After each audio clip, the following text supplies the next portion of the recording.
I've been thinking lately about this adversity and fear thing. And I remember when I was a kid, just a little 10-year-old kid, and I used to sell candy door to door. And we used to go across town to what we call the rich neighborhoods. But now as an adult, I look back and I realized that those were just kind of the middle class neighborhoods, but nonetheless, they were rich to us. And I remember selling the candy door to door. And man, as a door to door salesman that young, well, I experienced a whole lot of different things.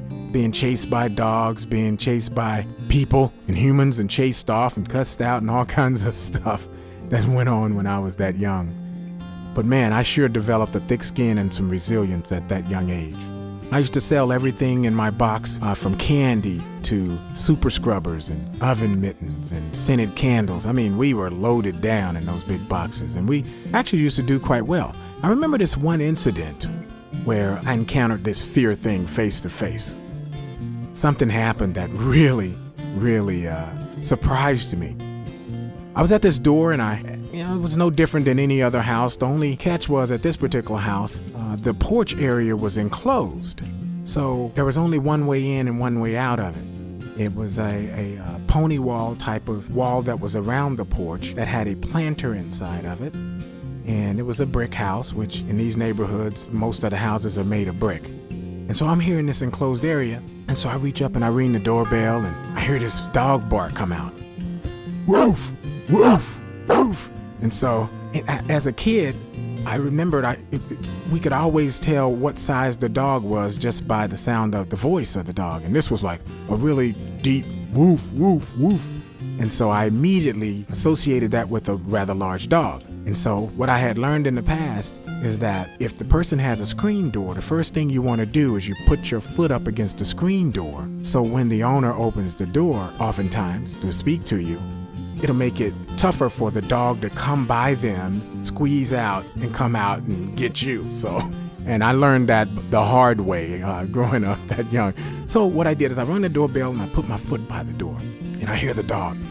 And so the woman opens the door and she's a tall Caucasian woman with brunette hair and blue eyes and she's kind of thin. And so she looks out and I got my foot on the door and I start my speech.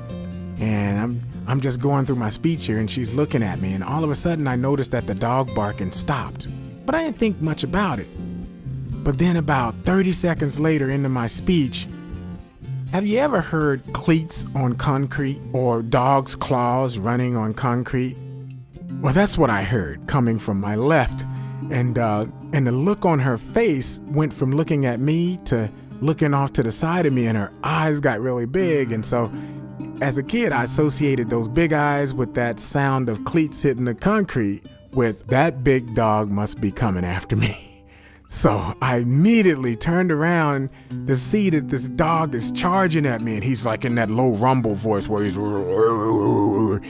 which is the one where he's about to attack you. And so something came over me. This little meek and mild 10-year-old got pushed aside by this guy that was much more burly inside. And naturally, when something like this happens, fight or flight instincts kick in. Now, I couldn't flee, remember, because I was on this enclosed porch area, so I couldn't flee, so I had to fight. And immediately, that big guy inside of me stood up, and I dropped that box, and this primal yell came out of me. I was like, ah! I mean, it was, I can't, even if I tried my hardest, I can't duplicate that yell. And I did this Hulk pose and I looked at the dog, and this dog evidently saw, and I know they say dogs can sense and smell fear, but when he saw my face, so this little 10-year-old with the afro and the power fist pick in it, and probably snot nose too, when he saw that look of conviction on my face that, hey man, we're gonna have to fight here and I'm not running, he stopped in his tracks and he turned around and he ran off. And so I mean, I had this jolt of adrenaline that was in my body that just came out in this primal yell. But that dog got the message and he ran off. He says, hey, this guy is committed and it's not going to be easy for me to take him. So he ran off. And this was like a Great Dane-sized dog, which was big for me as a 10-year-old. And then the woman was like, are you okay? Are you okay? And I remember just in that instance, I felt like I was, out of breath. And because that was such a jolt for me. And I was like, oh, Yeah, I'm okay. So she's like, I'm so sorry. So she runs around to go to grab the dog to put him back in the house. And I remember while she was gone, I remember thinking, wow, where did that come from? I was pretty proud of myself. I stood up and wow, I started patting myself on the back. So the woman comes back and we talk, and she actually did buy a box of candy from me. And she just had this look on her face like, well, wow, this little kid he's got it going on. So I shared that story with you today to let you know that adversity and fear can be very, very intimidating to us. Now, as a kid, I didn't really get that, but when I look back and I reflect back on that story, it just reminds me of how big adversity can appear. And the way I've summed it up is this way. I say adversity is a highly trained bodyguard of success and significance. I'm going to say that again. Adversity and fear is a highly trained bodyguard of success and significance. I'll let that marinate with you just a little bit. It appears that it stands about 8 feet tall and weighs 450 pounds and has less than 2% body fat, and it's got 32-inch guns, and it doesn't wear gloves, and it loves punching people in the face.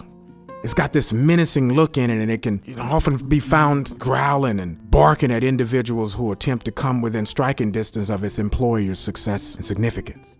Now, its primary job is to weed out all of those who are not committed to their cause and are not certain of their destination, and they're confused, maybe a little foggy about where they're going. Adversity is highly paid and has several incentives in its contract to administer unbridled, ferocious beatdowns on the unsuspecting individuals. It appears to feed off of stuff like fear and trepidation and uncertainty, and would want nothing more than the opportunity to crush and devour all of those who harbor these characteristics and traits. Its specialty is the unexpected sucker punch to the head or the gut, just when you least expect it. It represents its employer without passion or prejudice and has never relinquished the title of Employee of the Month. It is indeed a formidable foe and is not even above stabbing you in the back if it sees the opportunity to do so. But take heart, my friends, because I've also discovered that the bark and the growl of adversity is far worse than its bite.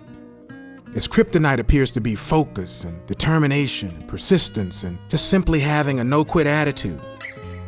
It has been defeated and overcome time and time again by goal-getters and individuals, both large and small, who are not afraid to stand firm in the face of adversity and demand its unconditional surrender, because their motto is, I won't give up until I win.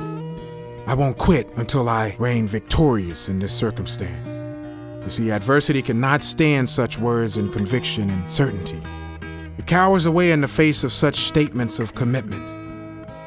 Bold statements backed by consistent proper action and focus daily will almost certainly guarantee a victorious battle against this formidable bodyguard of success and significance. So I say to you today, what's your bold statement in pursuit of your cause and your quest to accomplish your goals? What words do you choose to speak over this formidable foe called adversity? You know, that young kid, that little 10-year-old boy, he didn't really get it back then, but something happened to him. And I reflect back on that now and say, man, we all have that person inside of us that's raring to elbow that little guy aside and step up and say, no, you may have taken advantage of me in the past, but not today. No, I can't quit, because this is my goal, this is my dream. No, you may have beaten me down before because of what I really want to do and placed doubt in my heart, but today my mind and my heart is strong, and I have a healthy revenge for letting that negative self-talk get the best of me. No, I'm gonna stick around and make it happen. Gonna make it great. So I invite you to consider this today. I'd hope that your time where you stand up and you say no and you scream out your bold statement in the face of fear and adversity and make sure it knows that your resolve and your commitment is solid. And we all have to deal with this adversity and fear thing, but I'm here to tell you it can be overcome. if you choose to stay the course and stand firm on your bold statement and back it up with consistent, proper action on a daily basis, you will have eventually what you want, in spite of what the naysayers are saying about you, or doing, or plotting against you. So I encourage you today to take this message with you and let it fuel you in the direction of being able to stand firm in the face of your fear and adversity, and make your bold statement that you will not quit until you win. This is Cedric Crawford saying, hey, we only get one time through this life, so let's make it great.